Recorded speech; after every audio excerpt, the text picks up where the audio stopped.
ಹರೇ ಶ್ರೀನಿವಾಸ. ಎಲ್ಲ ಅಧ್ಯಾತ್ಮ ಬಂಧುಗಳಿಗೆ ನನ್ನ ನಮಸ್ಕಾರ. ನಾವು ಈಗ ಆಷಾಢ ಮಾಸದಲ್ಲಿ ಶುಕ್ರವಾರ ಮತ್ತು ಶ್ರಾವಣ ಮಾಸದಲ್ಲಿ ಶುಕ್ರವಾರ ಎರಡೂ ಮಾಸದಲ್ಲಿ ನಮಗೆ 9 ಶುಕ್ರವಾರಗಳು ಬರ್ತಾ ಇದೆ.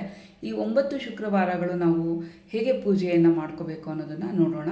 ಆಷಾಢ ಮಾಸಕ್ಕೆ ಪಂಚಮಹಾ ಸೌಭಾಗ್ಯ ವ್ರತ ಅಂತ ಹೇಳಿ ಕೊಟ್ಟಿದ್ದೆ. ಆ ವ್ರತವನ್ನು ಮಾಡಬಹುದು. ಇದು ಶ್ರೀ ಕಮಲವಾಸಿನಿ ಮಹಾಲಕ್ಷ್ಮಿ ಪೂಜೆ ಅಂತ ಹೇಳಿ ಲಕ್ಷ್ಮೀನಾರಾಯಣರ ಪೂಜೆಯನ್ನು ಮಾಡಬೇಕು. ಕಮಲದಲ್ಲಿ ವಾಸವಾಗಿರ್ತಕ್ಕಂಥ ಮಹಾಲಕ್ಷ್ಮೀ ದೇವಿಗೆ ಪೂಜೆಯನ್ನು ಮಾಡ್ತಾ ಇದ್ದೀವಿ ಅಂತ ಹೇಳಿ ಪೂಜೆಯನ್ನು ಮಾಡಬೇಕು. ಇದರ ವಿಶೇಷ ಏನಂದರೆ, ನಾವು ಬರೀ ಲಕ್ಷ್ಮೀನಾರಾಯಣರ ಪೂಜೆಯನ್ನಷ್ಟೇ ಮಾಡ್ತಾ ಇಲ್ಲ, ಜೊತೆಗೆ ನಾವು ಇತರ ದೇವತೆಗಳ ಪೂಜೆಯನ್ನು ಕೂಡ ಮಾಡ್ತೀವಿ. ಸರಸ್ವತಿ ದೇವಿಯರು, ಭಾರತೀ ದೇವಿಯರು, ಪಾರ್ವತಿ ದೇವಿಯರು, ಗಂಗೆ, ಅನ್ನಪೂರ್ಣೆ, ವಾರಾಹಿ, ತುಳಸಿ, ಕಾಮಧೇನು, ಹೀಗೆ ಎಷ್ಟು ಜನ ನಮಗೆ ದೇವತೆಗಳು ಸಿಗ್ತಾರೆ. ಎಲ್ಲ ದೇವತೆಗಳನ್ನು ನಾವು ಒಂದೊಂದು ವಾರದಲ್ಲಿ 4 ಜನ ದೇವತೆಗಳನ್ನು, ಲಕ್ಷ್ಮೀ ಸಹಿತ 5 ದೇವತೆಗಳನ್ನು ಕರೆದು ಆವಾಹನೆ ಮಾಡಿ ನಾವು ಅವರಿಗೆ ಷೋಡಶೋಪಚಾರ ಪೂಜೆಗಳನ್ನು ಮಾಡಿ ಪಾನಕ ಕೋಸಂಬರಿಯನ್ನು ಕೊಟ್ಟು ಉಡಿ ತುಂಬತಕ್ಕಂಥ ವಿಧಾನ. ಇದು ತುಂಬ ವಿಶೇಷವಾದಂತಹ ಪೂಜೆ. ನಮಗೆ 9 ವಾರದಲ್ಲಿ ಕೂಡ ಎಷ್ಟು ಜನ ದೇವತೆಗಳನ್ನು ಆವಾಹನೆ ಮಾಡಿ ಪೂಜೆಯನ್ನು ಮಾಡಿ ನಾವು ಅವರಿಗೆ ಪಾನಕ ಕೋಸಂಬರಿ ನಿವೇದನೆಯನ್ನು ಮಾಡಬಹುದು.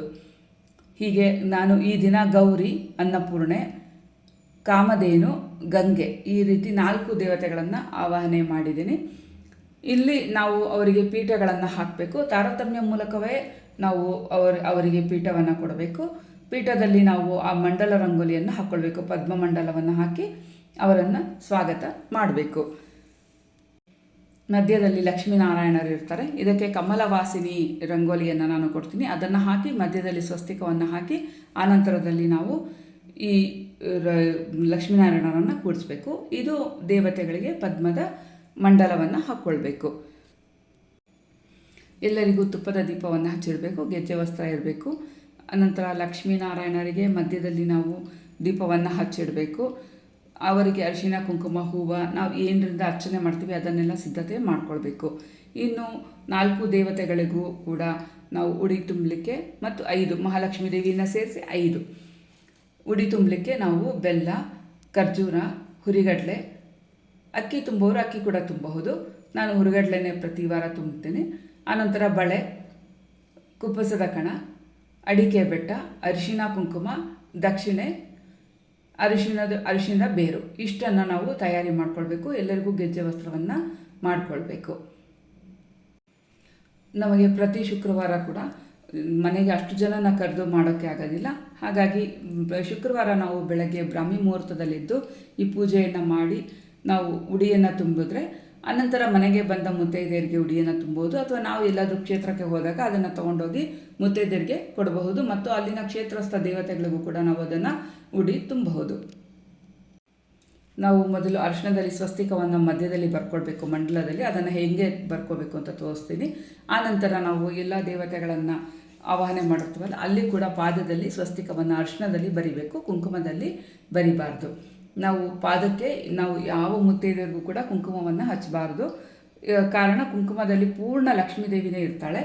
ಅರಿಶಿಣದಲ್ಲಿ ಲಕ್ಷ್ಮಿ ಸನ್ನಿಧಾನ ಇರುತ್ತೆ. ಹಾಗಾಗಿ ಅರಿಶಿಣವನ್ನು ಕಾಲು ತನಕ ಹಚ್ಬೋದು. ಕುಂಕುಮವನ್ನು ಹಣೆಗೆ, ಕುತ್ತಿಗೆಗೆ ಬಿಟ್ಟು ನಾವು ಬೇರೆ ಸ್ಥಳದಲ್ಲಿ ಕುಂಕುಮವನ್ನು ಬೇರೆ ದೇವತೆಗಳಿಗೂ ಹಚ್ಚಬಾರ್ದು, ಬೇರೆ ಹೆಣ್ಮಕ್ಳಿಗೂ ಹಚ್ಚಬಾರ್ದು. ನಾವು ಕೂಡ ಅದನ್ನು ಕಾಲಿಗೆ ಸೋಕಿಸ್ಕೋಬಾರ್ದು. ಪೂರ್ಣ ಲಕ್ಷ್ಮೀ ದೇವಿನೇ ಕುಂಕುಮದಲ್ಲಿ ಇರ್ತಾಳೆ. ನಾವು ಈ ಪೂಜೆಗೆ ಪಾನಕ ಕೋಸಂಬರಿಯನ್ನು ಇಟ್ಕೊಳ್ಬೇಕು. ನಾವು 5 ಲೋಟದಲ್ಲೂ ನಾವು ಸಪ್ರೇಟಾಗಿ ಪಾನಕವನ್ನು ಇಟ್ಕೊಂಡಿರಬೇಕು. ಎಲ್ಲವೂ ನಮಗೆ ಸಪ್ರೇಟಾಗೇ ಇರಬೇಕು. ಪ್ರತಿಯೊಂದು ಪೂಜೆಗೂ ಪ್ರತಿಯೊಂದು ಅವರಿಗೆ ನಾವು ಕೊಡ್ತಕ್ಕಂಥ ವಸ್ತುಗಳು ಪ್ರತ್ಯೇಕವಾಗಿ ಇರಬೇಕು. ಮೊದಲು ಲಕ್ಷ್ಮೀನಾರಾಯಣರ ಪೂಜೆಯನ್ನು ಮಾಡಬೇಕು. ಅವರನ್ನು ಆವಾಹನೆ ಮಾಡಿ ಅರ್ಘ್ಯಪಾದ್ಯ ಆಚಮನವನ್ನು ಕೊಟ್ಟು ಆನಂತರ ಧ್ಯಾನ ಶ್ಲೋಕವನ್ನು ಹೇಳಬೇಕು. ಲಕ್ಷ್ಮೀಂ ಕ್ಷೀರ ಸಮುದ್ರ ರಾಜತನಯಾಂ ಶ್ರೀರಂಗಧಾಮೇಶ್ವರಿಂ ದಾಸೀಭೂತ ಸಮಸ್ತ ದೇವವನಿತಾಂ ಲೋಕೈಕ ದೀಪಾಂಕುರಾಂ ಶ್ರೀಮನ್ಮಂದ ಕಟಾಕ್ಷ ಲಬ್ಧ ವಿಭವ ಬ್ರಹ್ಮೇಂದ್ರ ಗಂಗಾಧರಾಂ ತ್ವಾಂ ತ್ರೈಲೋಕ್ಯ ಕುಟುಂಬಿನೀಂ ಸರಸಿಜಾಂ ವಂದೇ ಮುಕುಂದ ಪ್ರಿಯಾಂ. ಆಕೆಯನ್ನು ಆ ರೀತಿಯಾಗಿ ನಾವು ಧ್ಯಾನವನ್ನು ಮಾಡಿಕೊಳ್ಬೇಕು. ಆನಂತರ ಲಂ ಮಂತ್ರದಿಂದ ಪಂಚೋಪಚಾರ ಪೂಜೆಯನ್ನು ಮಾಡಬೇಕು. ಲಂ ಪೃಥಿವ್ಯಾತ್ಮಿಕಾಯೈ ಗಂಧಂ ಕಲ್ಪಯಾಮಿ ಅಂತ ಹೇಳಿ ಗಂಧವನ್ನು ಕೊಡಬೇಕು ಮತ್ತು ಎಲ್ಲ ದೇವತೆಗಳಿಗೂ ಗಂಧವನ್ನು ಹಾಗೆ ಕೊಡಬೇಕು. ಅರಿಶಿನ ಕುಂಕುಮವನ್ನು ಕೂಡ ಈ ಲಂ ಮಂತ್ರದಿಂದನೇ ಹಚ್ಚಬೇಕು. ನಂತರ ಯಂ ವಾಯುವಾತ್ಮಿಕಾಯೈ ಧೂಪಮಾಘ್ರಾಪಯಾಮಿ, ಧೂಪವನ್ನು ತೋರಿಸ್ಬೇಕು. ಹಂ ಆಕಾಶಾತ್ಮಿಕಾಯೈ ಪುಷ್ಪಂ ಕಲ್ಪಯಾಮಿ, ಎಲ್ಲ ದೇವತೆಗಳಿಗೂ ಹೂವನ್ನು ಕೊಡಬೇಕು. ನಂತರ ರಂ ವನ್ಯಾತ್ಮಿಕಾಯೈ ದೀಪಂ ದರ್ಶಯಾಮಿ, ದೀಪವನ್ನು ಹಚ್ಚಿಡಬೇಕು. ನಂತರ ವಂ ಅಮೃತಾತ್ಮಿಕಾಯೈ ಅಮೃತೋಪಹಾರಂ ನಿವೇದಯಾಮಿ, ನಾವು ಏನು ಪಾನಕ ಇಟ್ಟಿರ್ತೀವಲ್ಲ ಆ ಪಾನಕಕ್ಕೆ ನೈವೇದ್ಯವನ್ನು ಕೊಡಬೇಕು. ನಂತರ ಸಂ ಸರ್ವಾತ್ಮಿಕಾಯೈ ಸರ್ವೋಪಚಾರ ಪೂಜಾಂ ಸಮರ್ಪಯಾಮಿ ಅಂತ ಹೇಳಿ ಅಕ್ಷತೆಯನ್ನು ಹಾಕಬೇಕು ಎಲ್ಲ ದೇವತೆಗಳಿಗೂ. ಆನಂತರ ನಾವು ಈಗ ಪ್ರತ್ಯೇಕವಾಗಿ ಎಲ್ಲ ದೇವತೆಗಳಿಗೂ ಮೊದಲು ಮಹಾಲಕ್ಷ್ಮೀ ದೇವಿಗೆ ಉಡಿಯನ್ನು ತುಂಬಬೇಕು. ಆನಂತರ ಎಲ್ಲ ದೇವತೆಗಳಿಗೂ ಉಡಿಯನ್ನು ತುಂಬಬೇಕು. ಈಗ ಕಮಲವಾಸಿನಿ ಮಹಾಲಕ್ಷ್ಮೀ ದೇವಿಯರ ಮಂತ್ರವನ್ನು ಹೇಳೋಣ. ಶ್ರೀಂ ಶ್ರೀಂ ಹ್ರೀಂ ಶ್ರೀಂ ಕಮಲೆ ಕಮಲಾಲಯೇ ಪ್ರಸೀದ ಪ್ರಸೀದ ಶ್ರೀಂ ಶ್ರೀಂ ಹ್ರೀಂ ಶ್ರೀಂ ಮಹಾಲಕ್ಷ್ಮೀ ನಮಃ. ದುರ್ಗೆ ಸ್ಮೃತಾ ಹರಸಿ ಭೀತಿಮಶೇಷ ಜಂತೋ ಸ್ವಸ್ಥೈ ಸ್ಮೃತಾ ಮತಿಮತೀವ ಶುಭಾಂ ದದಾಸಿ. ದಾರಿದ್ರ್ಯ ದುಃಖ ಭಯಹಾರಿಣಿ ಕಾತ್ವಧನ್ಯ ಸರ್ವೋಪಕಾರಕರಣಾಯ ಸದಾರ್ಥ ಚಿತ್ತ. ಶ್ರೀಂ ಶ್ರೀಂ ಹ್ರೀಂ ಶ್ರೀಂ ಕಮಲೆ ಕಮಲಾಲಯೇ ಪ್ರಸೀದ ಪ್ರಸೀದ ಶ್ರೀಂ ಶ್ರೀಂ ಹ್ರೀಂ ಶ್ರೀಂ ಮಹಾಲಕ್ಷ್ಮೀ ನಮಃ. ಈ ರೀತಿಯಾಗಿ ನಾವು ಈ ಮಂತ್ರವನ್ನು ನಮಗೆ ಎಷ್ಟು ಸಾಧ್ಯ ಆಗುತ್ತೆ 108, 51, 48, 11, 21 ಹೀಗೆ ನಮಗೆ ಎಷ್ಟು ಸಾಧ್ಯ ಆಗುತ್ತೆ ಈ ಮಂತ್ರವನ್ನು ಹೇಳಿಕೊಂಡು ಕುಂಕುಮಾರ್ಚನೆಯನ್ನು ಮಾಡಬೇಕು. ಮತ್ತು ಎಲ್ಲ ದೇವತೆಗಳಿಗೂ ಕೂಡ ಆಯಾಯ ಸ್ತೋತ್ರಗಳನ್ನು ಹೇಳಿಕೊಂಡು ನಾವು ಅರಿಶಿನ ಕುಂಕುಮ ಹೂವನ್ನು ಕೊಡಬೇಕು. ಉಡಿಯನ್ನು ತುಂಬುವಾಗ ಕೂಡ ಆ ಮಂತ್ರಗಳನ್ನು ಹೇಳಿಕೊಂಡು ಅಥವಾ ಹಾಡುಗಳನ್ನು ಹೇಳಿಕೊಂಡು ಕೊಡಬೇಕು. ಯಾವುದು ಮಂತ್ರ ಬರಲಿಲ್ಲ ಅಂತ ಹೇಳಿದ್ರೆ ಸರ್ವಮಂಗಳ ಮಾಂಗಲ್ಯೆ ಶಿವೆ ಸರ್ವಾರ್ಥ ಸಾಧಿಕೆ ಶರಣ್ಯ ತ್ರೈಂಬಕೆಗೆ ದೇವಿ ನಾರಾಯಣಿ ನಮೋಸ್ತುತೆ ಅಂತ ಹೇಳಿಕೊಂಡು ನಾವು ಅವರ ಒಳಗೆ ಲಕ್ಷ್ಮೀನಾರಾಯಣರನ್ನು ಚಿಂತನೆ ಮಾಡಿ ಅಕ್ಷತೆಯನ್ನು ಮಾಡಿ ಧ್ಯಾನ ಆವಾಹನವನ್ನು ಮಾಡಬೇಕು. ಭೂದೇವಿಗೆ ಹೇಳೋದಾದರೆ ಸಮುದ್ರ ವಾಸನೆ ದೇವಿ ಪರ್ವತ ಸ್ತನ ಮಂಡಿತೆ ವಿಷ್ಣು ಪತ್ನಿ ನಮಸ್ತುಭ್ಯಂ ಪಾದಸ್ಪರ್ಶಂ ಕ್ಷಮಸ್ವ ಮೇ ಅಂತ ಹೇಳಿ ನಾವು ಭೂದೇವಿಯನ್ನು ಕರೆದಾಗ ಈ ರೀತಿ ಮಂತ್ರವನ್ನು ಹೇಳಬೇಕು. ದುರ್ಗಾದೇವಿಯನ್ನು ಕರೆದಾಗ ಶ್ರೀಂ ಹ್ರೀಂ ದುಂ ದುರ್ಗಾಯೈ ನಮಃ ಅಂತ ಹೇಳಿ ಆವಾಹನೆಯನ್ನು ಮಾಡಿ ಮಂತ್ರವನ್ನು ಕೂಡ ಅದನ್ನೇ ಹೇಳ್ಕೊಳ್ಬಹುದು. ಗಂಗಾದೇವಿಯನ್ನು ಕರೆಯುವಾಗ ಶ್ರೀಂ ನಮಃ ಶಿವಾಯೈ ನಾರಾಯಣಾಯೈ ದಶಹರಾಯೈ ಗಂಗಾಯೈ ಸ್ವಾಹ ಅಂತ ಹೇಳಿ ಗಂಗಾದೇವಿಯನ್ನು ಕರೆದು ನಾವು ಗಂಗೆ ದೇವಿಗೆ ಅರ್ಘ್ಯಪಾದ್ಯಾಚಮನ ಪೂಜೆ ಎಲ್ಲವನ್ನು ಈ ಮಂತ್ರದಿಂದ ಮಾಡಿಕೊಳ್ಬಹುದು.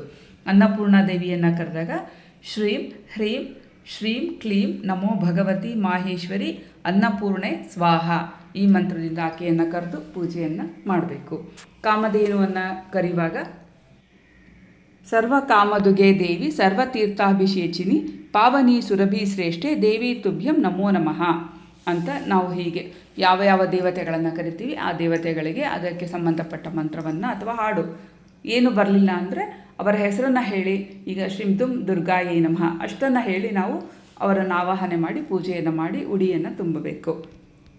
ಪ್ರತಿ ವಾರವೂ ಕೂಡ ನಾವು ಹೀಗೆ ಪೂಜೆಯನ್ನು ಮಾಡಿಕೊಳ್ಬೇಕು.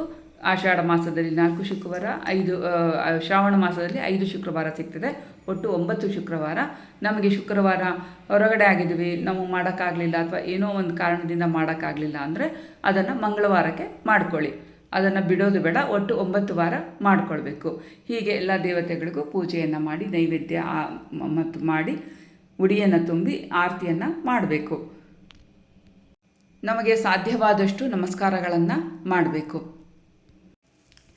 ಮೊದಲು ನಾವು ಲಕ್ಷ್ಮೀನಾರಾಯಣರಿಗೆ ಕಮಲದ ಮಂಡಲವನ್ನು ಹಾಕ್ಕೊಳ್ಬೇಕು. ಇದು ಕಮಲ ಮಹಾಲಕ್ಷ್ಮೀ ವ್ರತ. ಇದು ಅಲ್ಲಿ ಮಧ್ಯದಲ್ಲಿ ಸ್ವಸ್ತಿಕವನ್ನು ಅರ್ಶನದಲ್ಲಿ ಬರೆದು ಅವರನ್ನು ಪೀಠದಲ್ಲಿ ಕೂಡಿಸಿ ಆನಂತರ ಎಲ್ಲ ದೇವತೆಗಳಿಗೂ ಪೂರ್ವ ಪಶ್ಚಿಮಾಭಿಮುಖವಾಗಿ ಕೂರಿಸಿ ನಾವು ಅವರಿಗೆ ಕೂಡ ಮಂಡಲವನ್ನು ಹಾಕಿ ಅವರ ಮುಂದೆ ಸ್ವಸ್ತಿಕವನ್ನು ಅರ್ಶನದಲ್ಲಿ ಬರಿಬೇಕು. ಅದಕ್ಕೆ ಕುಂಕುಮವನ್ನು ಹಾಕಬಾರ್ದು.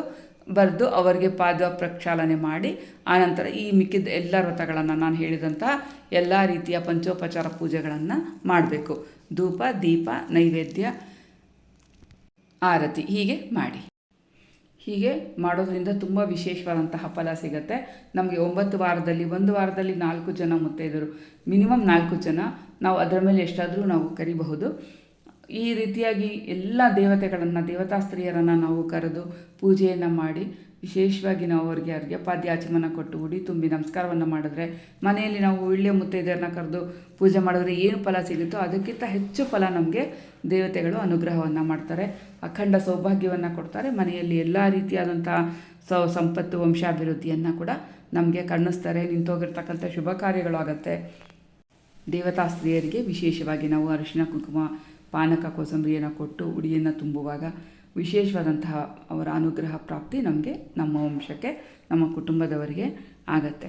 ನಮಗೆ ಆ ದಿನ ಆ ಪೂಜೆಯನ್ನು ಬೆಳಗ್ಗೆ ನಾವು ಮುಗಿಸಿ ಆನಂತರ ನಾವು ಯಾರಿಗಾದರೂ ಅದನ್ನು ಉಡಿ ತುಂಬಲಿಕ್ಕೆ ಬರುತ್ತೆ. ಎಲ್ಲರೂ ಇದನ್ನು ಮಾಡ್ಕೊಳ್ಳಿ. ಎಲ್ರಿಗೂ ಒಳ್ಳೆಯದು.